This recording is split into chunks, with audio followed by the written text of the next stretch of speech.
Hello, അസ്സലാമു അലൈക്കും വറഹ്മത്തുള്ളാഹി. അപ്പോൾ നമ്മൾ ഇന്നത്തെ പരിപാടി what's in my yearly planner. എൻ്റെ ഒരുപാട് നാളത്തെ ആഗ്രഹമായിരുന്നു എനിക്ക് സ്വന്തമായിട്ട് ഒരു ഇയർലി പ്ലാനർ സെയിൽ ചെയ്യണം എന്നുള്ളത്. അപ്പോൾ ഇതാണ് എൻ്റെ ഫസ്റ്റത്തെ ഇയർലി പ്ലാനർ. ഞാനിതൊന്ന് പരിചയപ്പെടുത്തി തരാം. ഇതാണ് കവർ പേജ് വരുന്നത്. കുറച്ചൊരു വെറൈറ്റി ആക്കിയിട്ട് അത് കട്ട് ചെയ്തിട്ടാണ്. ഇവിടെ ഉള്ളിൽ നമ്മളെ പേര് എഴുതാനുള്ള സ്പേസ് ഉണ്ട്. This is the first page and ചില പേജുകൾക്കിടയിൽ ഇതുപോലെ ചില കോഡ്സ് ഞാൻ ആഡ് ചെയ്തിട്ടുണ്ട്. ജനുവരി മന്തിൻ്റെ ഫസ്റ്റ് പേജാണ് ഇത് വരുന്നത്. ആദ്യം തന്നെ ഒരു കലണ്ടർ റിവ്യൂ അതിലുണ്ട്. നമുക്ക് ഡേറ്റ് എഴുതിയിട്ട് മെയിൻ ആയിട്ടുള്ള കാര്യങ്ങൾ അവിടെ എഴുതാം. അതിൻ്റെ തൊട്ട് താഴെ key events of this month ഉണ്ട്. എന്താണെന്ന് മനസ്സിലാക്കുമല്ലോ. നെക്സ്റ്റ് പേജിൽ ടു ഡു ലിസ്റ്റ് ആണ് വന്നിട്ടുള്ളത്. ഡേറ്റ് എഴുതാനുള്ള ഓപ്ഷൻ ഉണ്ട്.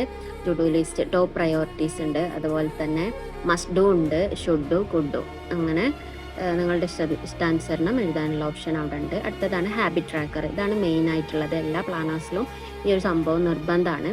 31 ഡേയ്സിന് ടിക്ക് ഇടാനുള്ള, അതേപോലെ ചെയ്തിട്ടില്ല എന്നുണ്ടെങ്കിൽ തെറ്റിടാനുള്ള കോളംസ് അതിലുണ്ട്. അതുപോലെ തന്നെ ഹാബിറ്റ്സ് എഴുതാനുള്ളത് അപ്പുറത്തുണ്ട്. പിന്നെ ഗോൾസ് ഉണ്ട്, അതുപോലെ റിസൾട്ട്സ് ഉണ്ട്. അടിയിൽ ഓരോരോ കോഡ്സ് കൊടുത്തിട്ടുണ്ട്. അടുത്തത് മന്ത്ലി റിഫ്ലക്ഷൻ ആണ് വരുന്നത്.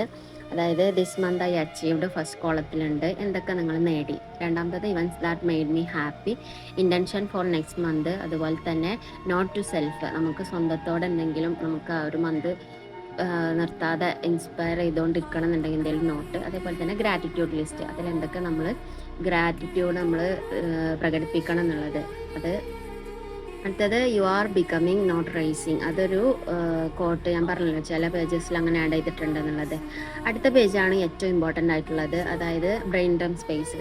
അതായത് നമുക്ക് എന്താണോ മനസ്സിൽ തോന്നുന്നത് അത് എഴുതി വെക്കാനുള്ള ഒരു ചെറിയ സ്പേസ്. പിന്നീട് books to read or podcast to listen, നമുക്ക് എന്തെങ്കിലും കേൾക്കാനോ വായിക്കാനോ ഉണ്ടെങ്കിൽ അതവിടെ പ്ലാൻ ചെയ്യാവുന്ന രൂപത്തിലാണ് ആ ഒരു പേജ് ഡിസൈൻ ചെയ്തിട്ടുള്ളത്. അടുത്തത് മന്ത് ഫെബ്രുവരി. അതിൽ കണ്ടില്ലേ ഈ ഒരു പേജ് വ്യത്യസ്തമായിട്ടാണ് ചെയ്തിട്ടുള്ളത്. എല്ലാ മന്തിൻ്റെയും ഈ ഒരു ജേർണൽ പേജ് മാത്രമേ വ്യത്യസ്തമായിട്ടുള്ളൂ. ബാക്കിയൊക്കെ സെയിം തീമിൽ തന്നെയാണ് നമ്മൾ ചെയ്തിട്ടുള്ളത്. ഇതാണ് നെക്സ്റ്റ് മന്തിൻ്റെ പേജ് വരുന്നത്. ആൻഡ് ഒരു മോഡൽ കാണിച്ചു തരാണെങ്കിൽ ഇതിൻ്റെ കഴിഞ്ഞ മന്തിൻ്റെ ആണ്, അതായത് ഏപ്രിലിലാണ് ഇത് കലണ്ടർ റിവ്യൂ. ഞാൻ മെയിൻ കാര്യങ്ങളൊക്കെ അവിടെ എഴുതിയിട്ടുണ്ട്, ഡേറ്റ് എഴുതിയിട്ട്.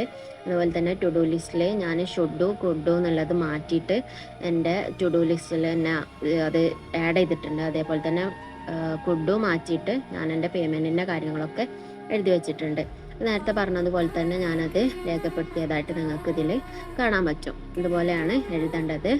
ഹാബിറ്റ് ട്രാക്കറിൽ ശ്രദ്ധിക്കേണ്ടത് നമ്മൾ ചെയ്ത കാര്യങ്ങൾ ഓരോ ഡെയിലി ടിക്ക് ഇടുകയും ചെയ്യാത്ത കാര്യങ്ങൾ കൃത്യമായിക്കൊണ്ട് തന്നെ തെറ്റിടുകയും ചെയ്യണം. അപ്പോഴേ നമുക്ക് നെക്സ്റ്റ് മന്തിൽ അത് ഒന്നും കൂടെ യൂട്ടിലൈസ് ചെയ്യാൻ പറ്റുള്ളൂ. അപ്പോൾ ഇതൊക്കെ അടങ്ങുന്ന 12 മാസത്തിൻ്റെ ഒരു ഇയർലി പ്ലാനറാണ് നമ്മുടെ അടുത്തുള്ളത്. ആവശ്യമുണ്ടെന്നുണ്ടെങ്കിൽ നമ്മുടെ ഇൻസ്റ്റഗ്രാം ത്രൂ ഓർഡർ പ്ലേസ് ചെയ്യാവുന്നതാണ്.